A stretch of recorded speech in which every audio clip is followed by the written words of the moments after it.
Perbarui ilmu Islam kamu bersama Religion di tv1news.com dan TV1 Connect.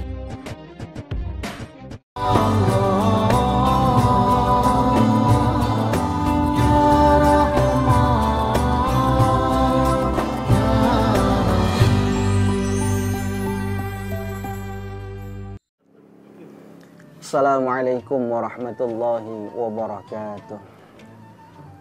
Alhamdulillah. Alhamdulillahilladzi hadana lil islamani wal islam wa khassana bisyari'ati sayyidina Muhammadin khairil anam wa as'aluhu salamata minan naqami wal wafati 'alal iman. Asyhadu an la ilaha illallah wahdahu la syarikalah wa asyhadu anna sayyidana wa nabiyana Muhammadan abduhu wa rasuluhu la nabiyya ba'da. Allahumma salli wa sallim wa barik ala sayyidina Muhammadin syafi'il ummah wa ala alihi wa sahbihi du'ati bil qur'ani wa sunnah, amma ba'du. Para pemirsa setia, Assalamualaikum Nusantara dimanapun Anda berada. Alhamdulillah, summal alhamdulillah. Di pagi hari yang cerah ini Allah subhanahu wa ta'ala masih memberikan kita umur yang panjang. Berbagai macam kenikmatan yang Allah berikan kepada kita. Selimutan rahmat Allah senantiasa tercurahkan buat dan bagi kita semua. Dengan harapan yang besar, dengan selimut rahmat Allah subhanahu wa ta'ala itu, kita diberikan anugerah yang besar, yaitu berupa masuk ke dalam jannahnya Allah subhanahu wa ta'ala. Amin, amin, ya rabbal alamin. Para pemirsa yang dimuliakan oleh Allah subhanahu wa ta'ala, setiap manusia pasti di dalam kehidupannya tanpa terkecuali berupaya semaksimal mungkin untuk menjadi orang yang berhasil ataupun menjadi orang yang sukses. Setiap orang tanpa terkecuali. Tidak ada saya dapati anak manusia yang di dalam kehidupannya ingin menjadi orang yang belangsak, menjadi orang yang celaka. Semua ingin menjadi orang yang sukses dan ingin menjadi orang yang berhasil di dalam segala bidang yang dia tekuni. Akan tetapi sesungguhnya pada niat yang luhur tersebut, pada niat yang baik tersebut, tidak sedikit orang-orang yang merasakan kekecewaan. Karena apa yang diinginkan, karena apa yang dicita-citakan tidak lagi tercapai. Maka pada kondisi inilah timbul berbagai masalah, dampak ekses daripada sebuah kegagalan kehidupan. Catatan buruk masyarakat kita mengatakan tentang orang-orang yang tidak bisa menerima kenyataan hidup semacam ini. Berapa banyak di antara mereka yang memilih jalan hidup yang sudah tidak lagi agamis. Berapa banyak di antara mereka nekat melakukan bunuh diri. Berapa banyak di antara mereka yang berani nekat loncat dari tempat-tempat ketinggian. Entah dari mal, entah dari gedung, apartemen, dan lain sebagainya. Bahkan tidak sedikit di antara mereka yang terjerumus ke dalam dunia narkotika. Kenapa mereka melakukan hal itu semua? Karena mereka menghindar sebuah anggapan perkataan orang lain yang mengatakan dirinya gagal di dalam menghadapi ujian di dunia ini.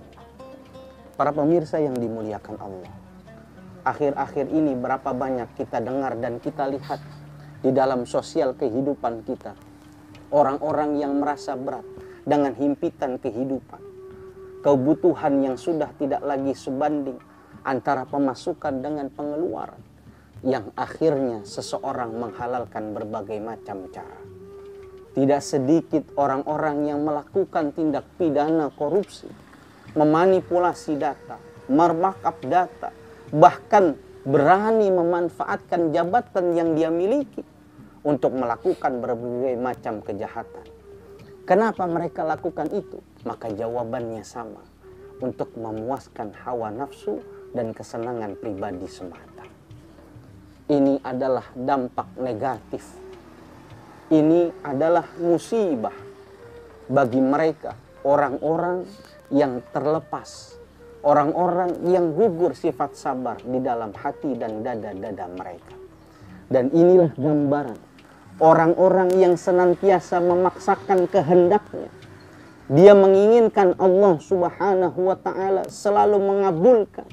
Allah Subhanahu wa ta'ala harus meridhoi dari segala yang dia mau.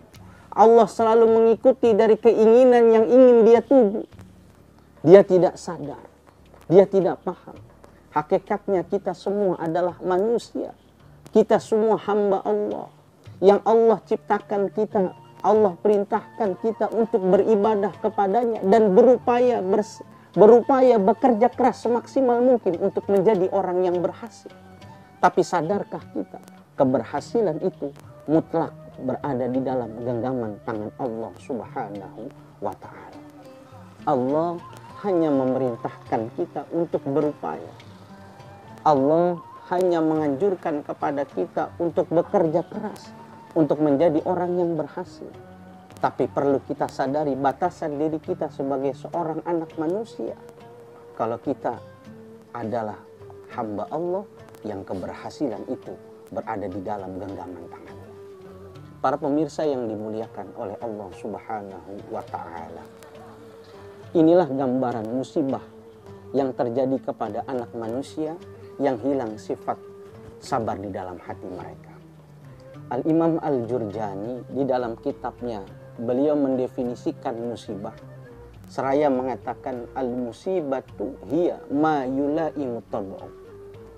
Yang namanya musibah adalah sesuatu yang tidak disukai oleh tabiat manusia.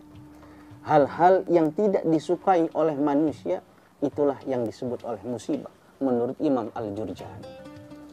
Musibah dalam khazanah Islam tak lain merupakan salah satu alat uji yang Allah Subhanahu wa ta'ala fasilitasi sebagai barometer keimanan serta menjadi ukuran kesempurnaan keimanan seseorang.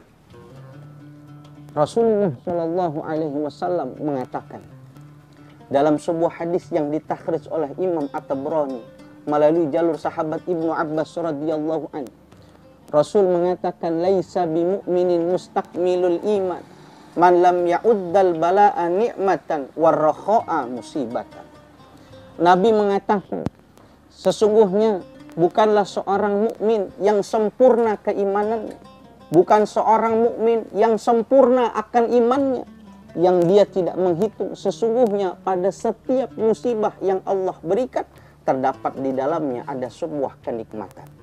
Dan tidak sempurna keimanan seseorang yang tidak pernah memperhitungkan sesungguhnya pada setiap kebahagiaan, setiap kenikmatan yang Allah berikan terselip di dalamnya ada sebuah ujian.